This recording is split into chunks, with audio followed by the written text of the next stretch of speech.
భజంత్రిలో గోడు మేళం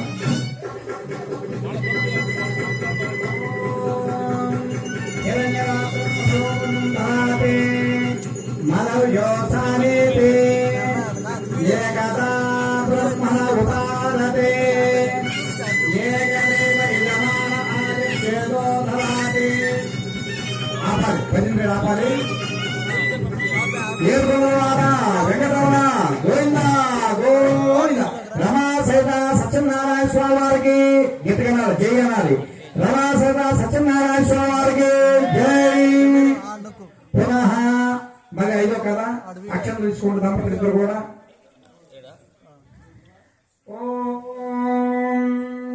అదో దేవావందనో యతో విష్ణోర్ చక్రమే పృథివ్యా సప్తధామవే ఇదం విష్ణోర్విచక్రమే త్రేధానుదే పదం తమోడవసమాగం సురే తే పదాచక్రమే విష్ణోర్గోపా అధాభ్య తదో ధర్మాని ధారయన్నో విష్ణో కర్మాని ప్రసదేతో ప్రదాని వస్ససే.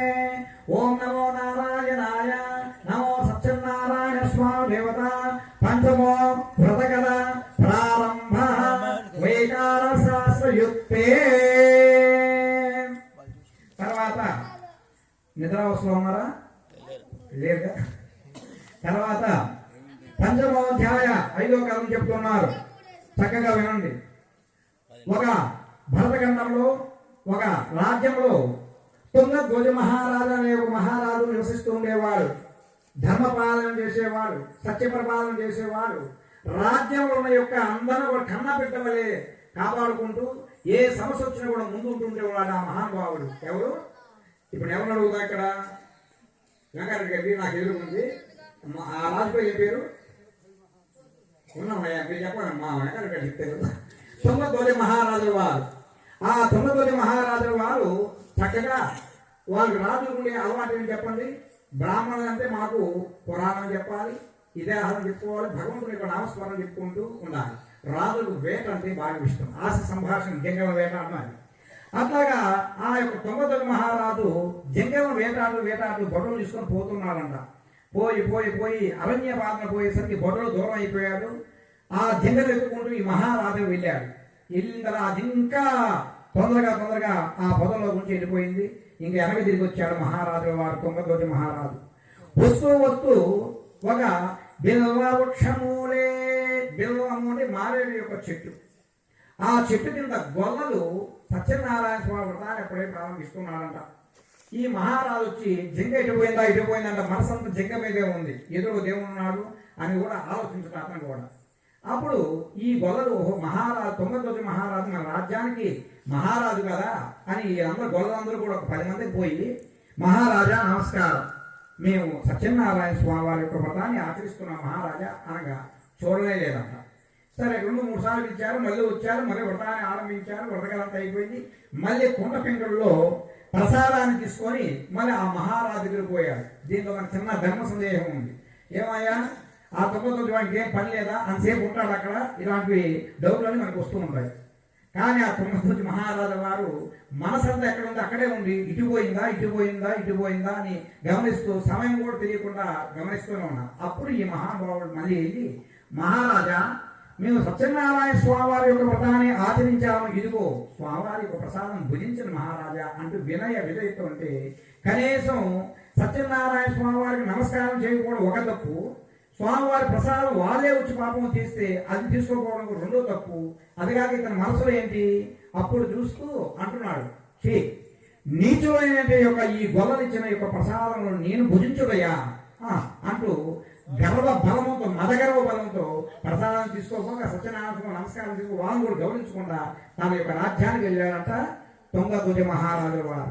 అలా వెళ్ళిన తుంగతుర్తి మహారాజుకి ఎప్పుడైతే అంత అపరాధం చేశాడో ఆ స్వామివారి ఆగ్రహించడం వల్ల ఆయనకు 100 మంది పిల్లలు మరణించడం కూడా తప్పిటమెట్టని పడిపోయాడు దుశ్చిత్తులయ్యారు.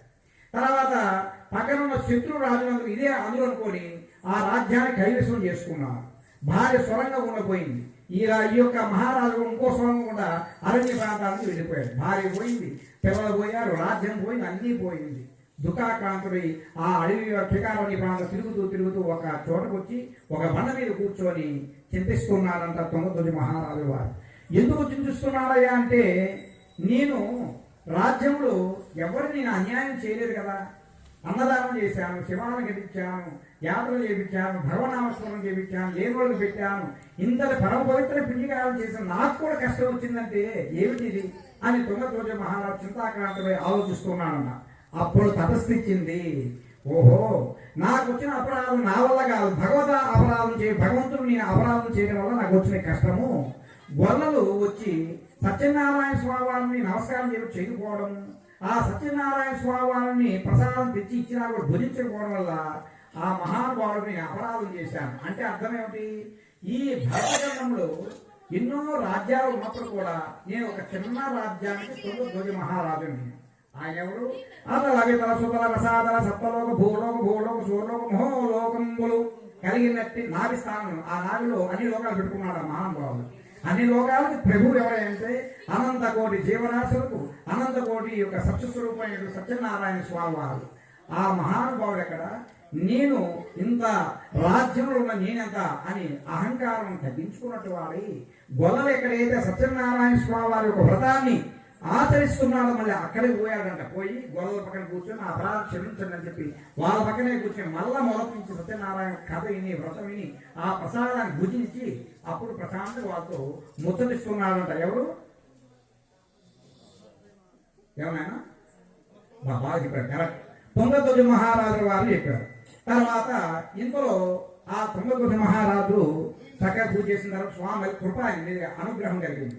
ఏమన్నా ఆ పక్కన ఉన్నట్టు చిన్న రాజ్యంలో ఉన్నట్టు యొక్క ఎవరైతే ఉన్నారో రాజులందరూ కూడా అరే పాపం తుంగతుర్తి మహారాజు భార్య వెళ్ళిపోయిందంట, శత్రువులు విజృంభించాడు, పాపం ఆయనకి చాలా కష్టాలు వచ్చాయి, ఉన్నప్పుడు మనకి ఇన్ని సహాయాలు చేశాడు, సహాయం చేసిన వాళ్ళు ఇప్పుడు మనం మర్చిపోకూడదు అని దృఢ సంకల్పంతో ఆ పక్కన రాజ్యాలందరూ ఉన్న రాజులందరూ మహారాజు వచ్చి, తుంగతుర్తి మహారాజా నీ రాజ్యం నీకు ఇప్పిస్తున్నా, ప్రాణాలు త్యాగం చేసేనే కానీ నీ రాజ్యానికి ఇస్తాను, పోదాం అని చెప్పి స్వామివారికి నమస్కారం చేసుకొని తర్వాత నా రాజ్యానికి ఆ రాజ్యంలో శత్రువులందరూ విజృంభించి వాళ్ళని ఓడించి ఆ చిన్న రాజులందరూ కూడా ఒకటిగా కుమ్ముకూడి ఈ తుంగతుర్తి మహారాజానికి రాజ్యాన్ని ఇప్పించారు. ఈ రాజ్యం ఇప్పించిన తర్వాత ఆ తరుణానంతరము భార్య వచ్చింది. ఇప్పట్లాగే బిడ్డలు నాన్నగారు అంటూ ఉలిక్కిపడి నిద్ర నుంచి లేచినట్టుగా మేల్కొని కౌలిగించుకున్నారు. రాజ్యం వచ్చింది, భార్య వచ్చింది, పిల్లలు పెట్టారు. తర్వాత అప్పటి నుంచి తుంగతుర్తి మహారాజు చాటింపేశాడు. ఇంక నుంచి మన యొక్క రాజ్యంలో ప్రతి ఒక్క చిన్నవాళ్ళ దగ్గర నుంచి పెద్దవాళ్ళ దగ్గర అందరూ కూడా సత్యనారాయణ స్వామి వ్రతాన్ని ప్రతి ఏటా చేయాలి అని చాటింపేసి ఆయన ఉన్నంతకాలం సత్యనారాయణ స్వామి వారి యొక్క వ్రతాన్ని ఆచరించి భక్తితో శ్రద్ధతో ఆచరించి జన్మ ధన్యం చేసుకొని అంతిమ మోక్షప్రదమైనటువంటి వైకుంఠ వాసానికి చేరుకున్నాడు తుంగతుర్తి మహారాజు వారు. సత్యనారాయణ వ్రతం చిన్వా, ఎవరైతే కలియుగే ఈ కలియుగంలో సత్యేశ్వరుడు అనియు సత్యనారాయణుడు అనియు సత్యేశ్వరుడు అని అన్నవారు దివక్షేత్రంలో ఉన్న ఆయన్ని రకరకాల పేరుతో పిలుస్తుంటారు. ఏ పేరు పెట్టి పిలిచినా ఆయన నామస్మరణ చేయడం వల్ల కలిదోష నివారణము, ఈప్సరాత ప్రదము అయిన ఆ వ్రతము ఎవరైతే ఈ వ్రతాన్ని కలిగిన విశేషంగా ఆచరిస్తుంటారో చదివిన వారికి విన్న వారికి వ్రతము చేసిన వారికి అక్కడ కన్న వారికి అందరూ కూడా సత్యనారాయణ స్వామి కృప చేత తత్సమానమైనటువంటి ఫలితము ఇచ్చుగాక. జయ శ్రీమన్నారాయణ. భజన సత్యనారాయణ పంచమోధ్యాయ. ఏతత్ నారిధోపాదివా సుధాబోధా బ్రహ్మగోత్రేణ బోధా సురేశ్వరశ్వే యోగాగ్రాపయామి సాక్షాత్ దేవం దర్శయామి భోగవిధానం ధాతిం సమర్పయామి. ఇదే నైవేద్యం.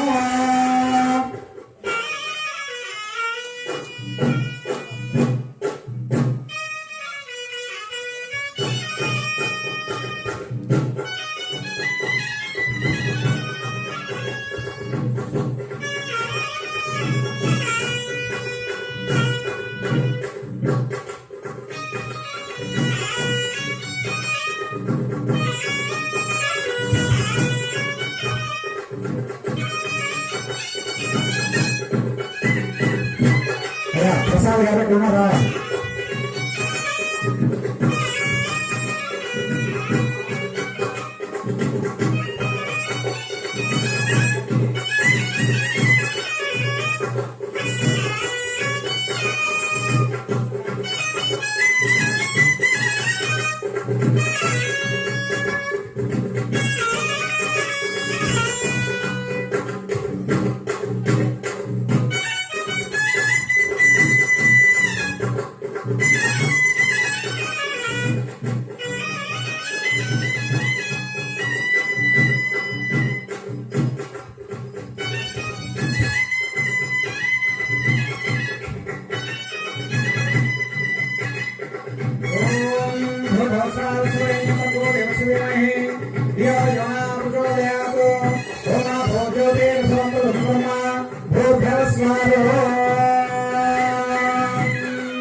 పంచామే అమృతమస్సు అమృతమస్సు.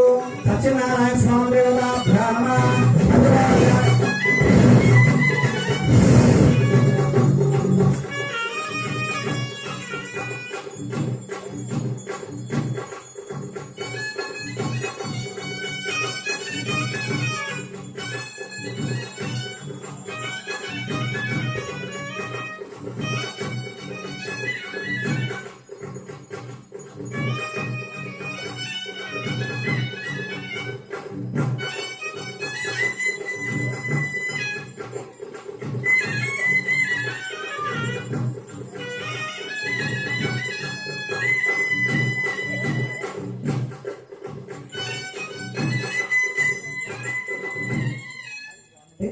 అమ్మా మీ దగ్గర ఉన్న టెంకాయ ఉంది కదా, ఆ టెంకాయ తీసుకున్నందుకు బిల్లు తీసుకుని